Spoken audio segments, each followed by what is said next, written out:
The stories presented in this video are real, but we have changed the characters' names and altered images to protect their identities. The creator of this video is not an investigative officer. These narratives have been sourced from various internet platforms. Our intent is not to accuse or target anyone in particular. Thank you for understanding. When in love, people act irrationally and allow their feelings dictate their behavior instead of using reason and logic. Murder, however, would undoubtedly be on your list of the most outrageous things someone has done out of love. Though I'm not sure about the love aspect, the case we're investigating today has a lot of odd elements because no sane person would ever kill someone to keep them around. Welcome to True Crime Stories Hub. In this true crime documentary, we dive into one of the best cheating stories gone horribly wrong. Betrayal and obsession took a deadly turn, leading to a tragic loss. This story shows how jealousy and deceit can escalate into something far darker than anyone could imagine. If you're fascinated by real-life true crime, click the subscribe button if you're interested in that kind of content. It just keeps you updated on all of my upcoming videos and is totally free. However, Zuzu Verk, a 21-year-old junior at Salra State University, has a strong passion for wildlife and the natural world. She was a naturally adventurous person who enjoyed trying new things. Therefore, it appeared suspicious when Zuzu's parents made every effort to get in touch with her but received no response, and when Zuzu missed a crucial test. Well, there are many layers of mystery and suffering in Zuzu Verk's case. Devastation and everyone's biggest fear accompany each occurrence as it happens. Zuzu Renee Verk was born in Keller, Texas, on April 21, 1995, to Lori and Glenn Verk. The family was a close-knit group based on trust and affection, and she had a brother named Miles. Miles said Zuzu was the best sister he could have ever asked for and was a lot of fun to be around. Even though I've never met Zuzu, I can tell from glancing at a few of her pictures that she was most likely a wild woman. She literally never appears without a huge smile. There's also an intriguing backstory to Zuzu's name. The idea to name his daughter after Zuzu Bailey's character from the 1946 classic Christmas movie It's a Wonderful Life actually came from Glenn. Like everyone else, Lori and Glenn adored this film, and they considered naming their daughter Zuzu if they ever had one. Whether it was divine timing or a late Christmas miracle, Lori discovered she was expecting a girl in 1994. 9 months later, the baby was born healthily and was called Zuzu. Every person Zuzu encountered inquired about her unusual name. In fact, she and her father had a running joke about having an information card that she could just give to strangers. However, Zuzu wanted to attend Sul Ross University in Alpine, Texas, when it came time to attend college after graduating from Timber Creek High School. There are many locations for stargazing in Alpine, which is a stunning location. She adored the idea of living here. It was a place as fanciful as Zuzu. Zuzu was a conservation biology student at the institution.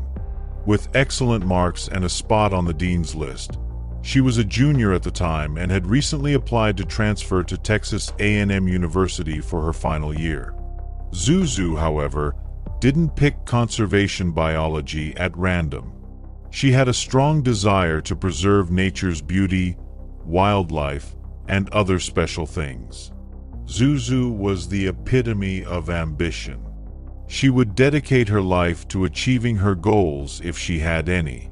Zuzu's refusal to give up, even in the face of adversity, was truly admirable. Let Zuzu do it with a determined look on her face if she wanted to do something, and it was worth the risk. A young man named Robert Fabian was drawn to Zuzu's captivating charm. Zuzu was drawn to Robert's carefree and vibrant social life, despite the fact that he was 4 years older than her. And Zuzu thought he was incredibly charming because he truly had that spark in him. Miles, Zuzu's brother, claims that Robert was smitten with Zuzu as well and that the two got along well. However, Lori, Zuzu's mother, felt differently. Lori thought Robert was noisy, conceited, and self-centered. Lori also didn't hide her distaste for Robert. However, since Zuzu was an adult and capable of making her own judgments, she was powerless to take any action. But one thing was certain for Lori. Because of the way Robert treated her daughter, she never liked him. Additionally, Miles couldn't help but believe that Robert was a very cunning man who didn't want Zuzu to ever leave the Alpine region. To put things in perspective, Zuzu was waiting for her Texas A&M acceptance letter and, because she loved to travel, she intended to relocate to Japan after graduation. Robert, however, was obviously not in agreement. Although he was aware of Zuzu's strong desire to visit Japan, he simply wasn't on board. He had no desire to leave. However, he also didn't want to end his relationship with Zuzu. Many people characterized Zuzu and Robert's relationship as intermittent due to their clear differences, as they were never able to agree. Zuzu even told her mother that she didn't see herself living out the rest of her days with Robert. Zuzu was aware of this from the start of their relationship. Zuzu claimed that her relationship with Robert was really temporary and that it was only for convenience, according to Lori. However, she had no idea that this one practical relationship would be her final one. When Lori and Zuzu last spoke on October 10, 2016, they primarily caught up on one another's lives. Zuzu also informed her mother that she was almost ready to break the news to Robert that she was leaving for Texas A&M and that their relationship would end. Additionally, Lori recalled Zuzu discussing Robert's intention to take her to a movie on October 11th. However, Lori never imagined that she would hear her daughter's voice again. After a few days, Lori and Glenn attempted to message and phone Zuzu but received no answer. Now, this was anything but typical for Zuzu. Even though she was quite busy, Zuzu's favorite part of her day was calling her parents and updating them on her daily activities, so it was quite concerning when she didn't return calls or texts. At one point, Lori was so desperate that she texted Zuzu, pleading with him to simply confirm his survival. Lori even contacted Robert, who said he had not seen Zuzu that day and would simply give her some space. Robert eventually called the investigators to Zuzu's house to conduct a welfare check. Finally, she was reported missing on October 14th. Because he would have been the last person to see Zuzu, according to Lori, Robert was also questioned by the authorities. Robert admitted that he had arranged for Zuzu and himself to have a romantic dinner date at his house on October 11th when questioned about Zuzu and her whereabouts. Everything went well when Zuzu arrived until Robert casually brought up his ex-girlfriend, which infuriated Zuzu, who fled his flat around 2 or 3 in the morning. Robert claims that he attempted to call Zuzu but chose to simply give her space when she didn't answer. Air and land searches were part of a huge search for Zuzu. Even Mexico was included in the search. Hundreds of volunteers traveled 400 miles on foot and by horseback. The cops searched through hours and hours of CCTV material, but to no effect. Posters that were missing were affixed to poles, walls, and stores. Zuzu's face appeared on the walls everywhere the Verk family went. Numerous departments and foundations even offered a $100,000 reward for any information that resulted in Zuzu's recovery. However, police quickly declared that they had regrettably located a suspect. Unfortunately, people were expecting Zuzu would be discovered safe and sound up until this time. However, following this discovery, things were not looking bright. By this point, police had amassed enough evidence to directly link Zuzu's intermittent boyfriend, Robert Fabian, to their suspicions. However, how did that occur? John Franco, Robert's downstairs neighbor, provided some intriguing details on the evening Zuzu spent at Robert's house for the dinner date. The police were reading through all of the leads that were pouring in on Zuzu's case, but one remark in particular caught their attention the most. When the authorities came to Robert's residence to examine those who knew him, John Franco, his downstairs neighbor, had some fascinating things to say about him and disclosed information that Robert had conveniently omitted. John claimed to have witnessed Zuzu enter Robert's apartment after parking her car in the lot. In addition, John could hear the typical sounds of conversation and laughter amid the clatter of plates, as though someone were preparing meals. But John had a recall of one specific incident.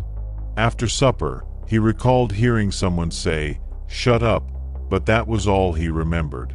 Zuzu's car was still parked outside when John later witnessed Robert leaving his apartment by himself at 4 in the morning. Later, John remembered hearing strange noises and arguments coming from the upstairs, but he didn't give it much thought. When the investigators called Robert for another interview after learning all of this, his account was different. This time, he claimed that he was the one who drove to a nearby Dairy Queen to cool off following the altercation with his ex-girlfriend. Zuzu was still there when he returned, but she left a few minutes later. The police were suspicious of this right away, and the detective simply stated that they didn't believe Robert's tale. Investigators discovered something quite concerning in Robert's residence, where he even consented to be searched. There were bleach-stained sheets, a mattress pad, and a few articles of clothes. Additionally, it was somewhat strange for the investigators to observe the bed entirely naked, not even with pillowcases or linens. After all of these disclosures, Robert was a main suspect in Zuzu's abduction, but the police were afraid that Zuzu's disappearance might have developed to something more sinister. To further fuel suspicion, investigators saw that Robert spoke to Zuzu in the past tense. However, Zuzu's case involved more than just Robert as a suspect. There appeared to be an accomplice, and it turned out to be Chris Estrada, Robert's closest buddy. However, what role did Robert's best friend play? Everyone's attention was drawn to an interview Chris did for Crime Watch Daily on December 6, 2016. Chris was behaving irrationally. Throughout the interview, he was feigning a smile, and his body language and facial expressions were rigid and restless. As it turned out, Chris and Robert had been in regular communication and had known each other since high school. During the investigation, they looked through Robert's phone records and discovered that, on October 12th, around 3:15 a.m., he had called Chris. Chris told the detectives that he had forgotten his credit card at home the day before, so Robert had requested for his. After that, Robert got plastic painter's drop cloths from a dollar store. It seems that Robert contacted Chris at 3 in the morning to paint a table since he wanted to use them for that purpose. Either Robert had some incredible friends who would sacrifice their sleep to paint a table, or he had a very busy schedule and only had time in the middle of the night to do it. It's safe to say, then, that none of this story was credible to the detectives. Indeed, according to Brittany, a friend of Robert's, who came forward with her own account, Chris visited her apartment on October 13th at 12 a.m. and appeared extremely tense and anxious, as though he had seen a ghost. "I don't want you to get involved," Chris said in response to Brittany's inquiry about what had transpired. In addition, why does Chris always appear at strange hours of the night? Nevertheless, despite all, there was no conclusive evidence, and Zuzu's case was gradually coming to a standstill. Robert was a main suspect, but there were no hints to guide the inquiry. There was only circumstantial evidence. Chris was of no use at all, which only made the situation more frustrating. He spent the most of the story standing by his strange assistants in painting a table at 3 in the morning. Additionally, The Verk family hosted multiple news conferences in an attempt to uncover any information regarding Zuzu. They also made a direct request to Robert to cooperate with the detectives in order to locate Zuzu or, at the very least, determine her whereabouts. Suddenly, 3 whole months had gone by, and just when it seemed impossible to solve Zuzu's case or ever locate her alive again, a case-changing discovery was made, but it dashed any prospects of doing so. 3 solid months after Zuzu's disappearance, on February 3, 2017, Border Patrol agent Jared Maynard spotted something in a ditch outside of Alpine in a remote part of Brewster County. But when he got closer, he saw that the disturbed ground was actually a shallow grave, with bits of plastic sticking out as well as black fabric and a blue sock. A body wrapped in a plastic painter's cloth was exhumed when the area was dug up, and the investigators were alerted right away. Tests on the remains revealed that they belonged to Zuzu Verk, age 21. Months after Zuzu's murder, her body was discovered in a remote ditch miles from the scene of her disappearance. The news was like a grenade to the Verk family, destroying everything and everyone in its wake. Miles' sister, the daughter of Lori and Glenn, who had so much to experience and had ambitions to tour the world, was now gone.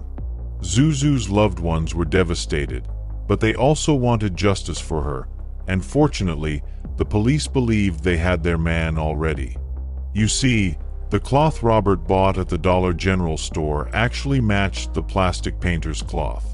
The investigators were aware that Robert had attempted to destroy Zuzu's body and any evidence in addition to extinguishing the light in her eyes. And whether he acknowledged it or not, Chris, Robert's best buddy, was complicit.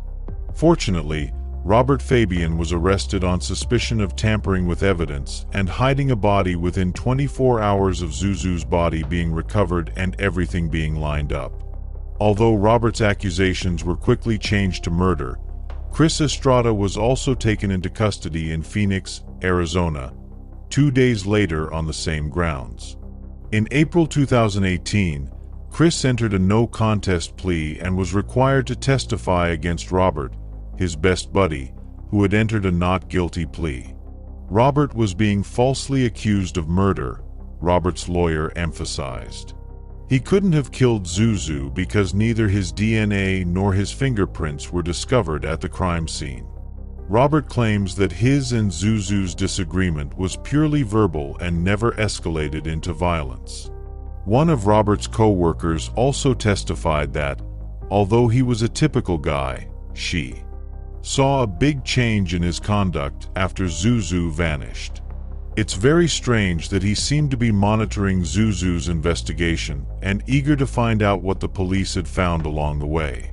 When Chris testified on the 3rd day of the trial, he admitted that Robert had called him late at night to discuss, quote, a life or death situation. Chris claimed that Robert had told him that although the dinner with Zuzu had gone well, things had been physical after a while. Zuzu was being strangled by Robert, and he knew he had killed her when she stopped breathing and hyperventilated.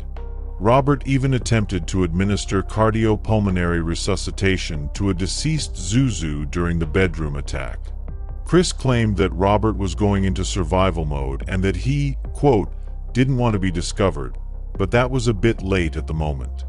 I want to remind you that strangling someone is never an accident, but Robert was trying to make it seem like it was an accident. It requires many minutes of time. It's not like you can just do it and say, whoops. That isn't how it operates. Chris claims that Robert called him at least a dozen times to assist him in getting rid of Zuzu's body, even coming to his Alpine home at one point, but Chris turned him down. Chris added that Robert pleaded with him not to turn him up. Chris may not have been involved in Zuzu's death, but his failure to assist the authorities raised serious doubts about his behavior. For 3 long months, Zuzu's loved ones endured innumerable moments of suffering, despair, and uncertainty as a result of his withholding information that may have aided the investigation and expedited the resolution of her case. But to Chris's credit, he was in a difficult situation. He could see how much Zuzu's family was going through, but he would have to turn up his best buddy to help them get better.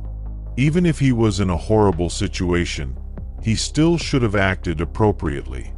Roy Roman, Robert's cellmate from Brewster County Jail, came forward during the trial and claimed to have heard Robert confess that he had to kill Zuzu because she had discovered a bisexual relationship between Robert and Chris and reportedly threatened to expose him, leaving Robert with no other option than to permanently remove Zuzu from the picture.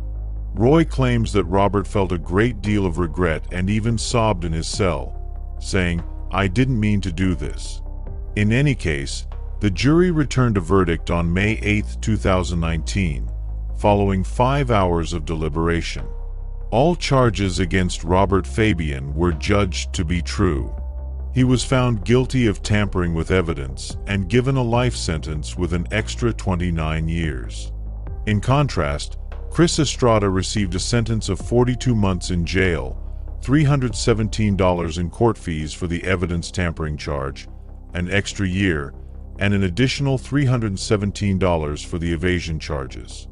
Zuzu's family made their own remarks after Robert was sentenced, and they were filled with both relief and anguish.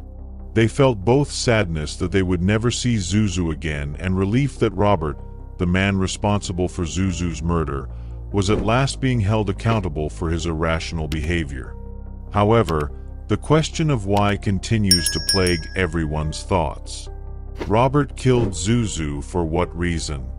Was that the only reason he was unable to release Zuzu? Was it really Zuzu ending their relationship that caused the situation to escalate to murder? Or was the true cause this tale of a purported liaison with Chris? Since only Zuzu and Robert are certain of what transpired on the fatal night of October 11th and what the breaking point was, these are the questions that leave everyone perplexed and afraid. Zuzu's family only knows how much they miss her. The saddest part is that shortly after Zuzu vanished, her parents got a letter from Texas A&M University informing them that she had been admitted. Although Zuzu wasn't around to see and feel this moment, her desire had come true. Knowing that Zuzu will never complete college or begin her life after the fact is extremely heartbreaking for her parents. This woman had so much to offer, yet this man utterly squandered all of her chances. When all was said and done, Zuzu's preferred college, Sul Ross State University, honored her by naming their amphitheater Zuzu's Place. Zuzu was also honored with a scholarship in natural resource management from Sul Ross State. Everything was destroyed by one romance, which also robbed Zuzu of her life, her goals, and her dreams. Additionally, the Verk family finds it difficult to accept this bitter pill. Miles is really missing his sister. Even though she frequently annoyed him, as many siblings do, Miles is doing his hardest to preserve the aspects of Zuzu that help him go on with his life. When they relocated to Alpine, Miles recalled living with his sister. Miles observed Zuzu washing dishes at the sink before she vanished, and he bid him good night. He finds comfort and tranquility in these recollections of Zuzu, but they also include a great deal of pain. The Verk family received a lot of support from the Alpine community. The family conveyed their appreciation to everybody who supported them throughout this extremely sad period. The Verk family feels that they would have been lost in the gloomy shadows of sadness if it weren't for the community's support, of which Zuzu was an integral part. Zuzu was determined to pursue her dreams no matter what. But one individual made the decision that he wouldn't think twice about crashing, burning, and permanently destroying her if he couldn't have her and wasn't the focus of her universe. Something will eventually fall apart if you hang on to it too closely. And losing that very thing can send you into a tailspin. Robert treated Zuzu just like that. When Zuzu refused his attempts to keep her with him, he realized he had to take action, which is really cool. It's crucial to keep in mind that you shouldn't waste your time with those that attempt to hinder you. Zuzu had lofty aspirations of traveling the world and changing the world. Robert, however, simply wanted her to sit down, remain still, and submit to his every command. Don't allow such individuals to hold you back. Although Zuzu came very near to escaping this monster's grasp, she was unable to do it in time. Don't allow yourself experience the same thing. We appreciate your interest in this new True Crime Stories episode. Remember to subscribe as well. It keeps you updated on all of my upcoming videos and is completely free. I will see you all at the next one.